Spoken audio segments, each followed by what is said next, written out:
उत्तर प्रदेश के उप मुख्यमंत्री दिनेश शर्मा जी का न्यूज़ नेशन न्यूज़ स्टेट पर हार्दिक अभिनंदन है। उत्तर प्रदेश में योगी सरकार के 4 साल पूरे हो गए हैं। सरकार दावा कर रही है 4 साल चहुमुखी विकास का, लेकिन जनता तक वो विकास की गूंज पहुंची है। विपक्ष कह रहा है कि रिपोर्ट कार्ड दिखाइए, साबित कीजिए इस चहुमुखी विकास को।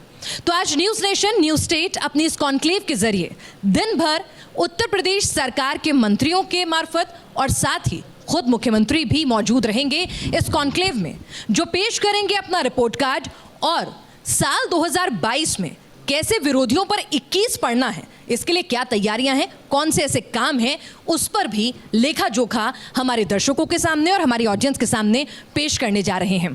तो लगातार न्यूज़ नेशन पर आप दिन भर देखिए हमारी ये विशेष कॉन्क्लेव। सबसे पहले हमारे साथ चर्चा करने के लिए उत्तर प्रदेश सरकार के उप मुख्यमंत्री और उच्च शिक्षा मिनिस्टर, IT, इलेक्ट्रॉनिक मिनिस्टर जो हैं, कई पदभार संभाल रहे हैं, दिनेश शर्मा जी मौजूद हैं। दिनेश जी, आपका बहुत बहुत स्वागत है। धन्यवाद आपका। दिनेश जी, आपने एक हैशटैग दिया था, हैशटैग दमदार सरकार, योगी सरकार, कामदार सरकार, योगी सरकार। तो अब हैशटैग तो चल दिया, डिजिटल वर्ल्ड में ट्रेंड भी खूब हो गया, लेकिन अगर मैं कहूँ कि जनता के बीच उस हैशटैग को थोड़ा एलैबोरेट कीजिए और बताइए 4 साल में ऐसे कौन से काम हैं 5 जिनको आप जनता के बीच लेकर जाएं कि एक बार फिर से मौका दे आपको। देखिए, योगी सरकार 4 साल अभी पूरे होने को कुछ दिन बाकी हैं। इन 4 सालों में जो यात्रा पूरी करी है, विकास की यात्रा, मैं समझता हूँ कि भारत के इतिहास में ख़ासतौर से उत्तर प्रदेश के संदर्भ में ये विगत 40-45 वर्षों में भी या आज़ादी के बाद से भी जो विकास की अवरुद्ध जो बाधाएं थीं वो दूर हुई और उत्तर प्रदेश में चहुमुखी विकास हुआ। चाहे स्वास्थ्य के क्षेत्र में रहा हो, चाहे शिक्षा के क्षेत्र में रहा हो, चाहे विद्युत के क्षेत्र में रहा हो, चाहे किसानों के खाद्यान्न खरीद के संदर्भ में रहा हो, उत्पादन के क्षेत्र में रहा हो, हर तरफ अगर आप देखो तो एक डेवलपमेंट प्रोसेस जो बाधित था पहले से, वो काफ़ी तेज़ी के साथ आगे बढ़ा है। और उत्तर प्रदेश में आते ही योगी जी ने जो सबसे बड़ा काम किया कि 86 लाख के आसपास जो है 36,000 करोड़ रुपया 46 लाख किसानों के ऋण की माफ़ी का काम किया। उसके बाद जो इन्वेस्टर्स मीट की 4,68,000 करोड़ रुपए का जब MOU साइन हुआ तो विपक्ष के कुछ लोग हास्यास्पद स्थिति उत्पन्न करने लगे और व्यंग करने लगे जी। लेकिन आज वही है कि आज 3 लाख करोड़ से ऊपर के जो प्रोजेक्ट्स है वो धरातल पर उतर आए लगे और कई लाख लोग, मैं कहूँ 35 लाख के आसपास लोगों को अप्रत्यक्ष रूप में रोजगार मिला। और ये जो ये क्रम था वो यही नहीं रुका। आप नोएडा चले जाएं, इलेक्ट्रॉनिक हब के रूप में वो विकसित हो गया। और नोएडा में अगर जाएं तो IT के क्षेत्र में भारतवर्ष का सबसे बड़ा आज अगर मोबाइल का प्रोडक्शन पूरे भारतवर्ष में जितना होता है तो अकेले उत्तर प्रदेश उसका लगभग 75 से 80% उत्पादन उत्तर प्रदेश में हो रहा है। आज चीन से तमाम उद्योग निकल के बाहर गए कोरोना के संक्रमण के दौरान, उनमें से तमाम उद्योग भारतवर्ष आए और भारतवर्ष में भी उत्तर प्रदेश में आए। क्यों आए? क्योंकि यहाँ पर शुचिता थी, पारदर्शिता थी, अपराधों पर नियंत्रण था और एक ईमानदार सरकार काम कर रही थी। इससे आकर्षित होकर उदाहरण के तौर पे अभी कुछ दिन पहले 5,000 करोड़ रुपए का इन्वेस्टमेंट किया है, जो इक्विपमेंट, मोबाइल का इक्विपमेंट बनवाने वाली कंपनी है, चाइना से आई और यहाँ पर लगाया। अभी डाटा सेंटर हमारा भारत का सबसे बड़ा डाटा सेंटर हमारे उत्तर प्रदेश में लग गया, उसका हम लोगों ने इनॉग्रेशन किया। तो ये जो व्यवस्थाएं हैं, तमाम मोबाइल की बड़ी बड़ी कंपनियां हमारे वहाँ आके उन्होंने काम शुरू किया, इंक्यूबेटर्स लगे, स्टार्टअप के तमाम जगह पर हमने उसको प्रारंभ किया। तो यानी आप कह रहे हैं कि आपने काम भी किया है और रोजगार भी दिया है, इंफ्रास्ट्रक्चर भी डेवलप किया है और ये रोजगार क्या जनता के बीच तक पहुंचा है, उसको आप 2022 में जनता आपको कसौटी पर परखेगी। विपक्ष अपने आरोप लगा रहा है, लेकिन रिपोर्ट कार्ड यहाँ पर दिनेश शर्मा जी ने सरकार का यहाँ पर रखने की कोशिश की है। दिनेश शर्मा जी, क्योंकि आप उच्च शिक्षा, IT, इलेक्ट्रॉनिक कई पदभार जो हैं वो देखते हैं और कोरोना काल में और उत्तर प्रदेश के लिए अगर मैं कहूँ तो यकीनन शिक्षा एक बड़ी चुनौती थी। उत्तर प्रदेश की शिक्षा प्रणाली को लोग संशय की नज़र से, सवालों की नज़र से देखते थे और आपने हाल फिलहाल में ये बयान दिया कि उत्तर प्रदेश के लिए शिक्षा के लिहाज से ये स्वर्णिम काल है। कैसे? देखिए, मैं नहीं कह रहा हूँ देश और विदेश के पत्र पत्रिकाओं में लिखा है कि भारतवर्ष में उत्तर प्रदेश में शैक्षिक क्रांति, ये शब्द का इजाद मैंने नहीं किया है। और उसके पीछे कारण ये दिया कि आज लगभग 250 से ऊपर 248 के आसपास जो माध्यमिक विद्यालय हैं, नए माध्यमिक विद्यालय उत्तर प्रदेश में मात्र 4 साल में बने। 248 मैं इसलिए कह रहा हूँ कि 48 कुल बने थे 15 वर्षों में, कुल उत्तर प्रदेश में बने थे। 205 के आसपास हमने बनाए थे अभी, और कुछ और इस साल नहीं बन रहे। 248 के आसपास हमारे कुल हो जाएंगे इस साल का अगर मिला लेंगे। और 15 सालों में जो विपक्ष की सरकारें रहीं उनमें कुल 48 विद्यालय माध्यमिक में बने।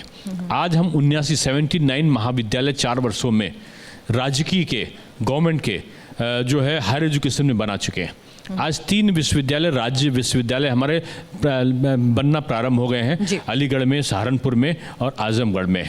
आज अगर देखें तो निजी विद्यालयों के क्षेत्र में हम तमाम निजी विश्वविद्यालय के हम जो है आशय पत्र निर्गत कर चुके हैं, और वो अंतिम क्षण में वो हैं कि वो कब प्रारंभ हो जाए। दिनेश जी, आपने निजी विश्वविद्यालयों का, निजी हायर एजुकेशन का खुद ही जिक्र किया है, तो विपक्ष का एक आरोप जो है वो लगता है कि इतनी सारी प्राइवेट यूनिवर्सिटी और जिस तरह से अपकमिंग इंस्टीट्यूशंस जो हैं वो आ रहे हैं, तो कहीं ना कहीं योगी सरकार में शिक्षा क्या निजीकरण की तरफ ज़्यादा बढ़ रही है, ये आरोप आपके विपक्षी लगा रहे हैं, तो उस पर भी सफाई हम चाहेंगे। उनको शायद जानकारी का अभाव होगा जो लोग ऐसा आरोप लगा रहे हैं, क्योंकि उत्तर प्रदेश में तो शिक्षा निजी क्षेत्रों में पहले से है। हमारे वहाँ राजकीय विद्यालय जितने हैं वो मात्र होंगे राजकीय विद्यालय। अगर हम माध्यमिक शिक्षा की बात करें तो हमारे पास होंगे 17 से 19% के आसपास। बाकी 80% जो विद्यालय हैं वो निजी क्षेत्र के हैं, पहले से हैं, हमारे समय से नहीं, पहले से हैं। तो निजी क्षेत्र का जो वित्तविहीन विद्यालय हैं वही आज शिक्षा के अधिकांश क्षेत्रों में पठन पाठन की प्रक्रिया को संचालित कर रहे हैं। हमारे एडेड विद्यालय भी हैं और राजकीय विद्यालय भी हैं, लेकिन उनकी संख्या कम है। वित्तविहीन की संख्या ज़्यादा है जिनको आप निजी का नाम दे रहे हैं। तो निजी जो शिक्षा के क्षेत्र में आप विदेशों में जाइए तो निजी क्षेत्रों में बहुत अच्छा काम हुआ है, भारतवर्ष में बहुत अच्छा काम हुआ है। हमारे निजी कई जो विश्वविद्यालय हैं उनमें लगभग 18 देशों के, एक विश्वविद्यालय में नाम नहीं ले रहा हूँ निजी क्षेत्र का, नोएडा में लगा है, 18 देशों के लोग उसमें पढ़ने के लिए आते हैं। तो अगर हमारे वहाँ हम आयुष विद्यालय खोल रहे हैं, हम विधि विश्वविद्यालय खोल रहे हैं, हम स्पोर्ट्स विश्वविद्यालय खोल रहे हैं, कृषि विश्वविद्यालय खोल रहे हैं, हम विभिन्न क्षेत्रों के अलग अलग विश्वविद्यालयों की स्थापना उत्तर प्रदेश में करने जा रहे हैं। तो इसका सीधा प्रभाव यह है कि उत्तर प्रदेश अब एक एजुकेशनल हब के रूप में काम करेगा। हमारे मेडिकल कॉलेज, 12 मेडिकल कॉलेज थे पहले जी, आज हमारे 30 से ऊपर मेडिकल कॉलेज काम करना शुरू कर दिए हैं। हम हर जिले में मेडिकल कॉलेज बन जाए इसकी कल्पना लेकर आगे चल रहे हैं, उसका हमने प्रावधान किया है। हमारे 2 एम्स आज अमेठी और गोरखपुर में काम करने लगे हैं।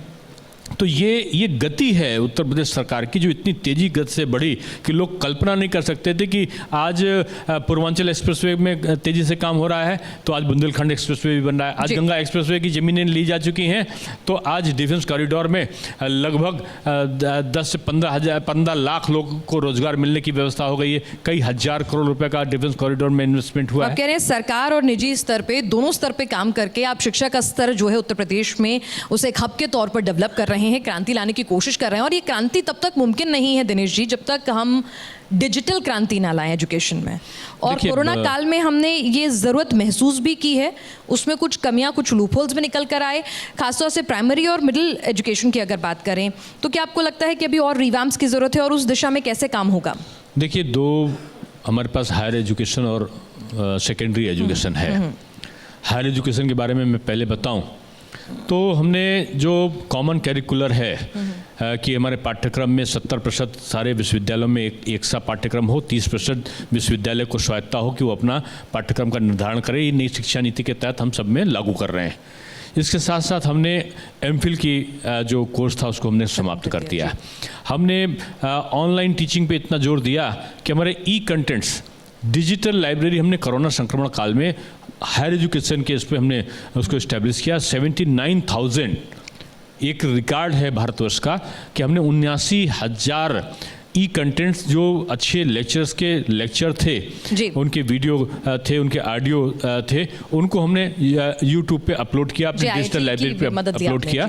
अभी ऑस्ट्रेलिया के राजदूत आए थे कि हम शिक्षा के संबंध में उत्तर प्रदेश से हम कुछ टाई अप करें। आप जानते हो भारतवर्ष में 6 विश्वविद्यालय जो टॉप के 100 विश्वविद्यालय हैं उसमें 6 ऑस्ट्रेलिया के हैं और ऑस्ट्रेलिया के 6 विश्वविद्यालयों की ग्रेडिंग बहुत बड़ी है। उनके राजदूत का सीधे से कहना था कि आप अपनी जो डिजिटल लाइब्रेरी है वो उसका टाई अप हमारे उन विश्वविद्यालयों के साथ में करिए, जिससे आपके ई कंटेंट जो आपके लेक्चर्स हैं उनको वो उनका लाभ ऑस्ट्रेलिया के लोग उठा सकें। ये दूसरे लोग कर रहे हैं। अभी आईआईटी खड़गपुर ने हमारे साथ एमओयू साइन किया है। भारत की जो डिजिटल लाइब्रेरी है उसने हमारे साथ एमओयू साइन किया है।